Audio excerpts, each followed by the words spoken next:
Meet Dave. In this video, we'll walk through what exactly is ETF overlap. It's actually more common than you think. How to spot it in your ETF picks, and how to stop being Dave and actually diversify your holdings. Oh, and stick around because later I'll be sharing a free tool that will help you navigate this, sometimes confusing topic of what we call ETF overlap. So let's rewind the tape and look at where Dave really went wrong. Now, on paper, Dave's portfolio looked absolutely brilliant. He had Vanguard's FTSE All World. He also had the S&P 500 and maybe even something exotic like VEVE. Sounds like a global buffet, right? Wrong. You see, this is because all three funds were gorging on the same meal. Apple, Microsoft, Nvidia, the usual tech suspects. And that, my friend, is what we call fund overlap. You see, it's when your supposedly diverse ETFs are secretly throwing the same party with the exact same guests. Now, speaking of parties, overlap comes in two flavors. You have the number-based overlap, that's how many stocks show up in multiple ETFs. And you have weight-based overlap, and that's how much of your money is actually tied up in those repeated stocks. And it's the weighting one that actually sucker punched Dave here. See, even if only a handful of companies are duplicated, if they make up big chunks of each fund, then, well, Dave's not diversified, he's actually overexposed. Now, here's what that meant for him. A false sense of security because Dave thought he was protected against market swings. Unintentional concentration, because more than 70% of his entire portfolio was in US stocks, with a grotesque tilt towards big tech. There was also fee duplication because even with Vanguard's low cost, Dave was paying to hold the same damn companies twice. And worst of all, he was wasting his ISA allowance by stuffing it with reheated leftovers instead of fresh global exposure. Now, if your head's already spinning with all this talk of overlap and exposure, listen, don't worry. I've made it dead easy for you. You see, I've put together a free infographic that breaks all this down visually. What overlap is, what the worst ETF pairings are, and exactly how to fix them. You can get it in the description box below. There's an interactive webpage version, which, by the way, is best viewed on your phone or desktop, plus a downloadable PDF version if you want to keep it handy. Okay, so you might be thinking now, well, sure, but how bad can it really get? Well, I'll come back to that in a bit when I show you exactly how much of Dave's money was tied up in just 2 stocks. It's rough. But first, how do you know if you're the next Dave? Well, let's dig into the tools that spill the tea on his so-called balanced portfolio. So here's Dave, still strutting around, thinking he's the next Jack Bogle, until a mate at the pub asked him a question. Dave, have you ever run your portfolio through Morningstar X-ray? Dave blinked. Morningstar what now? Now that night, Dave dives in, half out of curiosity, half out of pride. He loads up his ETFs into the tool. And that's when the horror hits. You see, Apple and Microsoft, well, they were not just on the list. They were double-stacked beasts showing up again and again and again. The diversified portfolio he'd been bragging about, well, 40% of it was in just 10 stocks. And as for his US exposure, 72% in a global portfolio from a UK investor. He nearly spat out his lemsip. Now, here's the good news and what Dave actually did right. You see, once you spot that overlap, you can actually do something about it. And lucky for us, the tools to catch this sneaky duplication are quite dead simple. Oh, and by the way, that infographic I mentioned earlier, you see, it also lists these exact tools I'm about to show you side by side. It's worth pulling up if you're watching along. 1. The bleeding obvious, the ETF fact sheets. Now, each ETF top 10 holdings are right there on Vanguard's website. Dave finally looked. Spoiler, he saw Apple. He saw a lot of Apple. 2. Morningstar Portfolio X-ray. Now, this is free after you sign up. This can be the eye-opener because when you plug in your ETFs, it shows you what duplicate holdings that you have, aka stock intersection. It also shows you your country exposure and it shows you your sector weighting. Now you also have TrustNet, and Dave tossed his funds into their detailed analysis tool. Boom! It laid out all his top combined holdings and it let him see just how many times Apple was photobombing his portfolio. Now, number 4, you have Just ETF. It's not as fancy, but it's great for side-by-side top holding comparisons. Dave used it to check if a new ETF that he recently bought actually added anything new to his mix. Spoiler alert, it did not. Now, there's a bonus. You have the ETF Research Center, and it's a bit US focused, but if your ETFs have American equivalents, then this will give exact overlap by weight, which is the real threat. Dave ran VWRP and VUSA through Morningstar.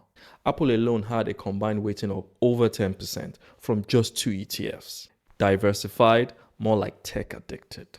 Oh, and if you think this video is providing you with value, please hit the like button below and subscribe if you want to see more videos just like this. And so, what practical steps did our friend Dave take to, sort his mess out? Well, now that Dave's ego had taken a battering and his portfolio had been x-rayed harder than a Ryanair cabin bag, it was time for him to act. And so what did he do? 1. He stopped hoarding ETFs like Pokemon cards. You see, Dave had built a museum of funds, 6 ETFs, 3 of which were basically clones. So he dropped VUSA and kept VWRP. Why? Well, because VWRP already included all of VUSA's big US holdings, and then some. This means fewer funds, but with the same exposure. He went from being a chaotic collector to an intentional allocator. 2. He only added ETFs that brought something new. You see, previously, Dave would see a shiny ETF and he would throw a lot of money at it. But now he's asking, does this actually bring a new region, a new sector, or a new asset class? Adding VFEM, that's emerging markets. Yes, that's new exposure, no overlap. However, when you add another S&P 500 fund, well, that's a hard no. He already had plenty of Apple in his portfolio's bloodstream. 3, he paired ETFs that complement and not clone each other.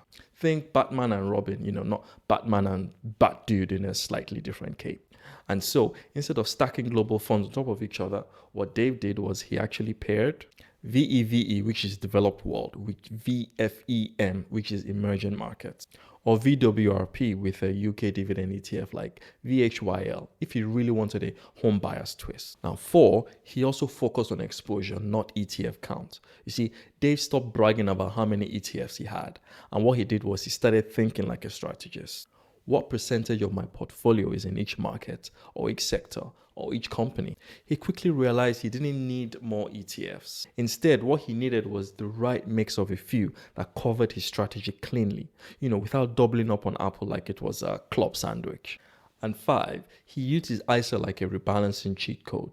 Now, this is because inside an ISA, Dave can sell and rebalance without triggering capital gains tax. So once he realized that his US tech exposure was ballooning faster than his ego, he chopped, shifted, and reweighted. Now, was it perfect? No. Dave still liked to tinker. But now he wasn't guessing. He wasn't winging it with duplicate funds. He was building a deliberate portfolio. But then that brings us to the big question he still had. How much overlap is too much? Is 10% okay? What about 30%? What number shall keep you up at night? Now, I'll answer that question in a second, and I'll show you how to set up a proper strategy that doesn't just look good on an app, but actually holds up when the market, slaps you in the face. By now, Dave's portfolio was leaner, cleaner, and no longer a shrine to big tech. But one question still rattled around his head like loose change in a washing machine. How much overlap is actually okay? When does it stop being diversified and starts to be pointless duplication? And it's a fair shout. Now, here's the honest truth. There's no perfect number, but there are some good rules of thumb. So what's acceptable overlap? Do you have under 10% by weight? That's probably fine. Most broad funds will overlap a bit. You can't escape Apple forever. 10 to 30%, well, you're getting warm now. You have to ask yourself, do these ETFs really serve different purposes? Over 30 to 50%, look, mate, they're basically cousins wearing different hats here. Unless you've got a cunning tactical reason, you're just paying twice to hold the exact same stuff. Now, this is how Dave built his portfolio. I want 60% global shares, 10% emerging markets, 30% bonds. Now, let me find the leaner set of ETFs that will hit that mix for me. He started thinking about his purpose for selecting ETFs and not just thinking about variety. But what if you're still thinking, well, this is all too much faff? See, at this point, Dave had a minor identity crisis. He'd done the work, he'd cleaned up the overlap, he streamlined his portfolio, and then he saw something called Vanguard Life Strategy. One click, diversified, rebalance, no overlap drama. Now let's break it down. Vanguard Life Strategy. This is a fund of funds. It's a premixed portfolios holding global equity and bond ETFs. It comes in multiple flavors like 20%, 40%, 60%, 80%, and 100% equity. It diversifies across regions, asset classes, and is regularly rebalanced by Vanguard itself. Now, if you're someone who can be arsed but wants solid long-term investing, well, then it's a good choice for you.